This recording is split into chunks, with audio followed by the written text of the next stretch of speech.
Нэгэн болж ирхүү ээжээсээ "Ээжээ би хаанаас гарч ирсэн юм бэ?" гэж асуухад "Миний хүү чинь цэцгнээс гарч ирсэн юм байхгүй юу?" гэлээ. Хүү цэцэг рүү харж хэсэг бодсноо "Би цэцгнээс гарч ирээд яасан бэ?" гэхэд "Чи гарч ирээд л нэг сайн найтайгаад л тэгээд байдаг чадлаараа уйлж гарсан да. Харин чамааг тойрсон бүх хүмүүс хараад нэмсгэлээд л зогсож байсан" гэв. Тэгэхэд хүү зөрүүдэлж "Өө ээжээ би уйлах дурггүй. Яагаад би нэмсгэлж бусд нь уйлж болоогүй юм бэ" гэж цоргойход "Миний хүү үргэлж нэмсгэлж явнаа. Харин магадгүй 100 жилийн дараа чиний хэлснээр чи л ганцаараа нэмсгэлж чамааг тойрсон бүх хүмүүс уйлах байх таа" гэж ээж нь хэлэхэд хүү учрыг нэг л сайн ойлгосонгүй. Хүүхэд насанд юу буруу, юу зөв гэдгийг ерөөсөө ойлгохгүй. Тэрний ганцхан том шууд л мэддэг.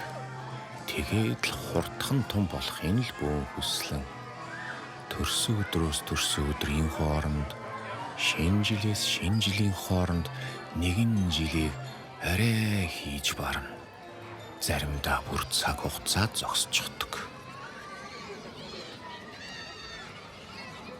Яагаад заавал хажуунаас хэн нэгэн зааж сургаж эсвэл дууны хоёр талаас хоёр юм тулаад байдгийг ерөөс ойлгохгүй.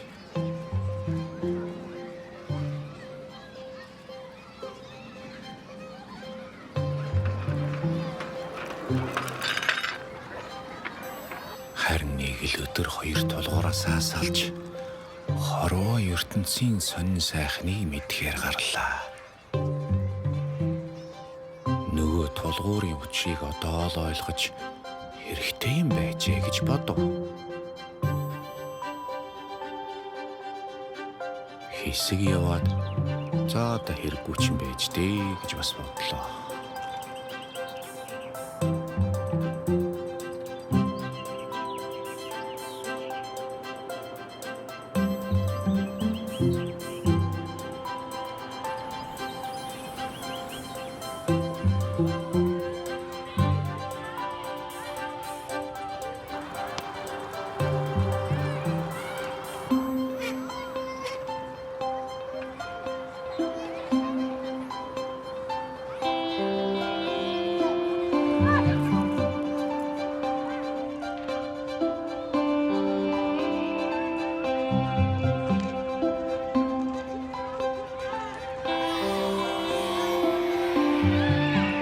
Миний нэрийг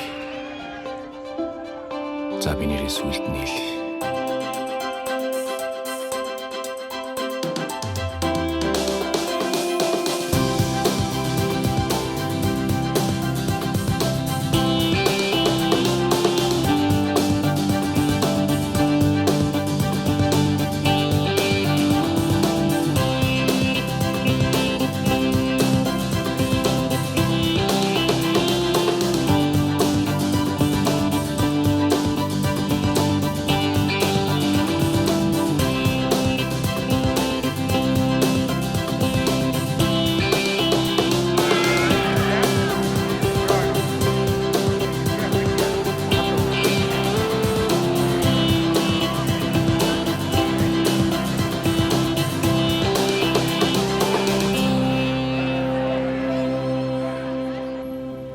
Одоо харин хайждаг юм билээ байц. Урууддаг ч юм билүү? Эсвэл өсдөг ч юм билүү?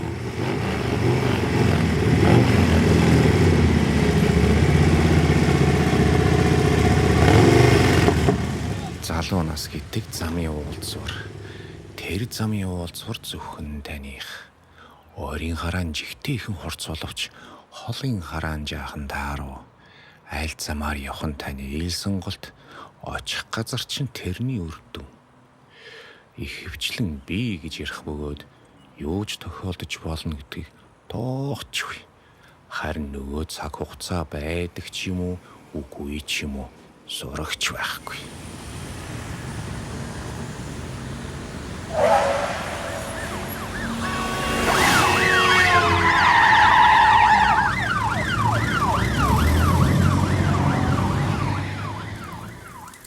За тэгэл юм бол хажуугаарч өнгөрөн дөө. Өөрөө ч бас юмны хажуугаар өнгөрөн.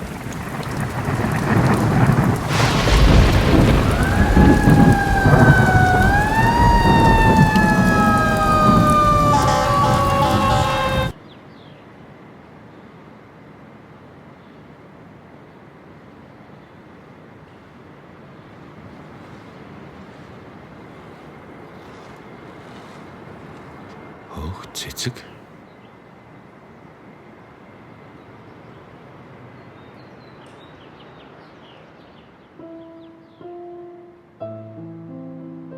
Энэ өдрийг тангараг өргөдөг өдөр гэж нэрлэнэ. Хоёр замыг нэг болгоё. Хагцаж салж эргэж буцахгүй гэж тангараглана. Хэдий ч нэ гараа чангатгалцаж хаа хүртлээ хамтдаа гүхээс шалтгаалж тангарагийн цаг хугацаа үргэлжилдэг. Ингээд би гэдэг үгийг мартаж бид хоёр, бид гурав, бид дөрөв, бид тав. За хэдж байсан гэсэн бид нарл гэж ярих шин дүрмээр ярина. Тэр шин дүрмийг гэрүүлгдэг.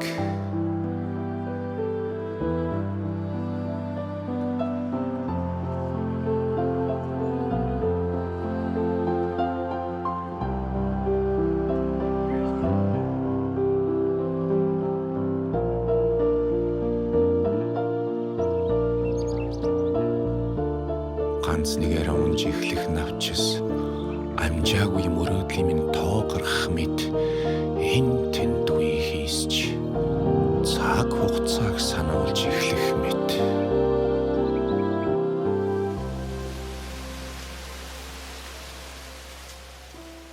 Ойрхон уулздаг байсан найз нар маань өөрийн гэр бүлийн дүрмэн захирагдаж хаяа нэг уулзахдаа харвсан сум шиг өнгөрөх цаг хугацаа гайхацгааж ахин дахин уулзаж суухаар тохироод ам гаран тарцгаана. Нэг л мэдхэд ойрын бараа бүдгэрч харин холын хараа хурц болчихын да.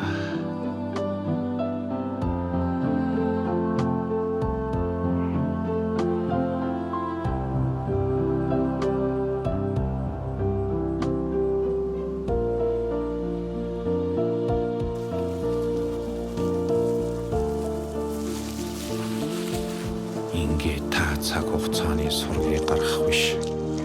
Харин цаг хугацаа таны сургийг асууж эхлэх юм.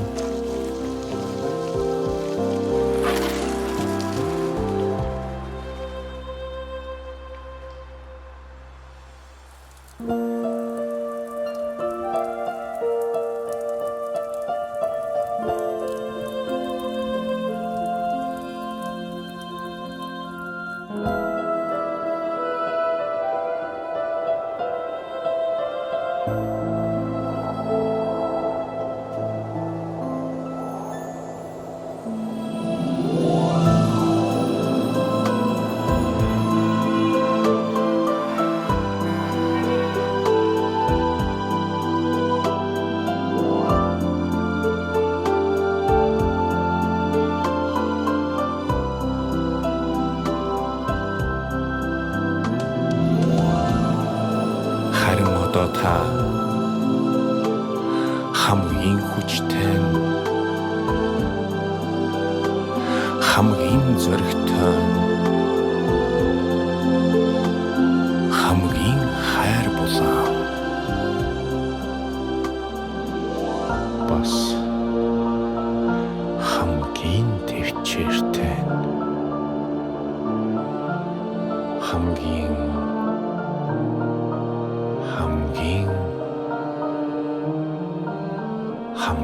азтай.